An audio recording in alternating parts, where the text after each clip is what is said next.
जय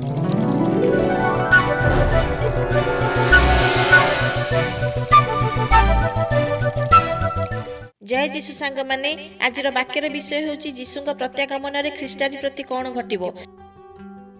रैप्चर पर से देखाब एवं प्रभु जीशु ख्रीष्ट आपड़ा साधु मान सहित प्रकाशित होगा द्वारा ताहार आतंकरा शेष हो।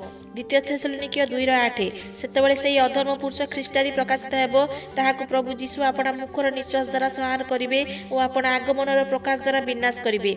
प्रकाशित 19:20 अंतिम समाप्ति विषय कहे जेतेबेले ख्रीष्टानी अग्निमय ह्रदय निक्षेप करा जिवो। प्रभु जीशु ख्रीष्ट प्रकाशन आरंभ में शैतान को जंजीर में बांधी सहस्र वर्ष पर्यंत पाताल को निक्षेप करा जिवो। प्रकाशित वाक्य 20:2-3 से सही सर्प से पुरातन नाग अर्थात दियाबल और शैतान को धरी 100 वर्ष पर्यंत बांधि पकाइले पुणी ताहाकु पाताल कुंड निक्षेप करी सेथिर मुख बंद कले और ताहा उपरे मुद्रांक देले जेपरि सेही 100 वर्ष शेष न हेबा पर्यंत से जाति समूह आ भ्रांत करि पारिबो नाही। एहा परे अल्प काल निमंते ताहाकु मुक्त हेबाकु हेबो। ताले एही परि भाबरे ख्रीष्टानीर अवस्था हेबो। आपण मानकु भिडियोटी केमति लागिला कमेंट करिकि जणांतु। Thank you.